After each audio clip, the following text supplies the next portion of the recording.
Cela peut être le cas lorsque des individus deviennent plus riches, plus influents ou plus puissants. Ils peuvent alors considérer les personnes moins fortunées ou moins chanceuses comme des moins que rien ou des incapables, sans se rappeler qu'ils ont eux-mêmes bénéficié de l'aide d'autrui pour en arriver là où ils sont aujourd'hui. Ce proverbe est une mise en garde contre l'arrogance et l'égocentrisme qui peuvent découler de l'ascension sociale ou de la réussite professionnelle.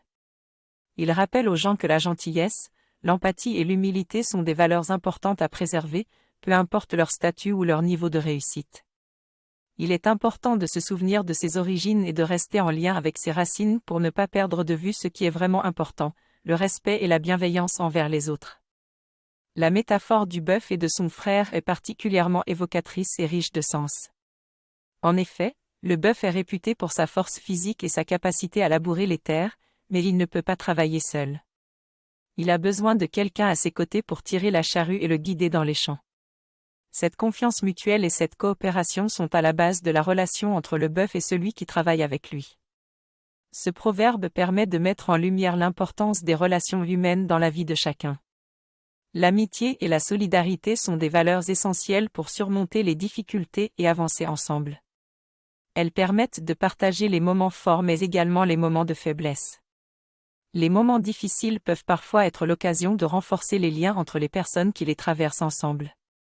De plus, le proverbe témoigne également du lien entre l'homme et la nature. Les deux travaillent ensemble pour tirer le meilleur parti de la terre et de ses ressources. Cette relation harmonieuse doit être construite sur la confiance et le respect mutuel. En somme, le proverbe « Bœuf, quel est ton frère ?» Il répond « Celui qui laboure avec moi » nous rappelle l'importance de la coopération, de la solidarité et de la confiance pour avancer ensemble et surmonter les épreuves. Le proverbe « Celui qu'ont piqué les guêpes, il prend sa revanche sur les sauterelles » est un exemple d'analogie utilisée pour exprimer une idée plus large. Bien que la signification littérale du proverbe ne semble pas logique, elle suggère un comportement humain courant qui consiste à chercher une cible plus facile à atteindre lorsqu'on se sent blessé ou offensé. Ce comportement peut être le résultat d'une nature vindicative dans laquelle l'individu cherche désespérément à se venger en tout temps. Cependant, cela peut aussi être dû à un sentiment d'impuissance et de vulnérabilité face à la personne qui a causé l'offense. Dans ce cas, l'individu cherchera une cible plus faible pour assouvir sa rage sans avoir à se confronter directement à l'auteur de l'offense. Ce proverbe souligne donc l'importance de la gestion des émotions et la nécessité de traiter directement la cause de l'offense plutôt que de se venger sur une autre personne. Il nous rappelle également que la violence et la colère ne sont jamais des solutions viables pour résoudre un conflit. Ce proverbe souligne l'idée que la personnalité d'une personne n'est pas facilement dissimulable, car elle se manifeste dans les choix qu'elle fait et les choses qu'elle fait. Par exemple, si une personne est connue pour être malhonnête, elle ne pourra pas cacher ses tromperies même en changeant de lieu ou d'occupation. Comme le dit le proverbe, la nature revient toujours au galop, c'est-à-dire que la vraie personnalité de quelqu'un finira par transparaître à un moment ou à un autre, quels que soient les efforts de dissimulation. En somme, ce proverbe souligne l'importance de l'intégrité et de la sincérité, et rappelle que la vérité finit toujours par se révéler. En effet, les proverbes sont des expressions courtes et imagées qui véhiculent une idée ou une morale. Ils ont une certaine force de persuasion et peuvent donc être très utiles dans de nombreuses situations, que ce soit pour convaincre quelqu'un, donner un conseil ou simplement exprimer une idée. Toutefois, il est important de comprendre que les proverbes ne sont pas des vérités absolues et qu'ils peuvent être interprétés de différentes manières selon le contexte et le point de vue de chacun. Dans le cas des deux proverbes que vous avez cités, ils mettent tous deux en avant la difficulté de communiquer efficacement avec certaines personnes, en l'occurrence les belles-mères dans ce cas précis. Le premier proverbe souligne l'absence de compréhension mutuelle, tandis que le second insiste sur le fait que la belle-mère n'est influencée que par les membres de sa propre famille. Il est intéressant de noter que les proverbes ont souvent une origine populaire et sont transmis de génération en génération. Ils reflètent ainsi l'expérience et la sagesse accumulées au fil du temps, et peuvent parfois être très anciens. Bien qu'ils puissent sembler simples, ils renferment souvent des enseignements profonds sur la vie et sur les relations humaines.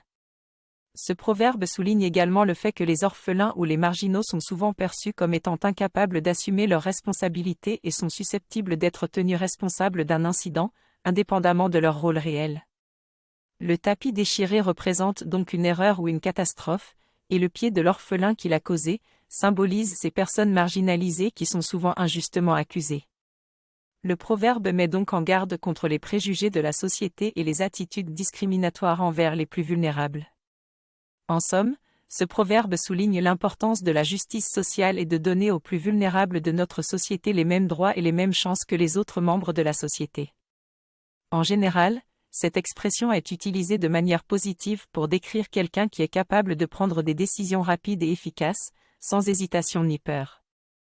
Elle peut être utilisée pour décrire un leader fort qui inspire confiance et admiration, ou une personne qui est souvent confrontée à des défis complexes et qui parvient à les surmonter en mobilisant ses ressources intérieures.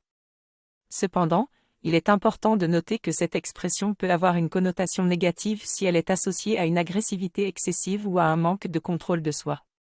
Dans ce cas, la personne peut être perçue comme étant trop impulsive ou violente, ce qui peut nuire à ses relations avec les autres.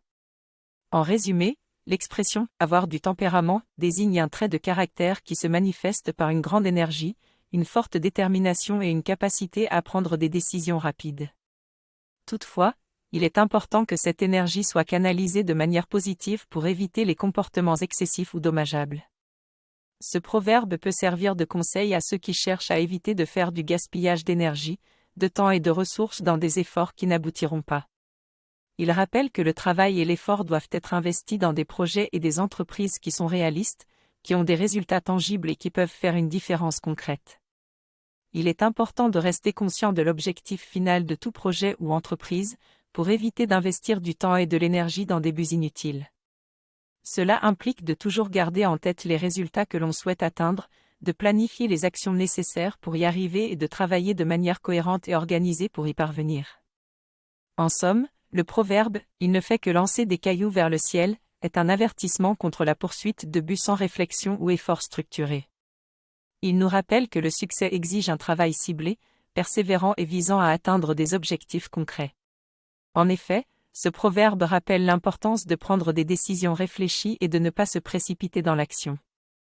Agir trop tôt peut s'avérer dangereux non seulement pour soi-même, mais également pour les personnes qui nous entourent ou pour le but que l'on souhaite atteindre. Par ailleurs, anticiper le printemps indique une forme d'impatience et d'urgence dans l'attente de résultats rapides. Pourtant, la réussite peut nécessiter du temps et des efforts supplémentaires avant de pouvoir obtenir des résultats positifs. Ainsi, ce proverbe nous invite à la patience et à la modération, en prenant en compte toutes les variables qui peuvent influencer notre objectif. Cela implique également d'être conscient de nos limites et de nos capacités, afin d'agir en conséquence et de maximiser nos chances d'atteindre notre but.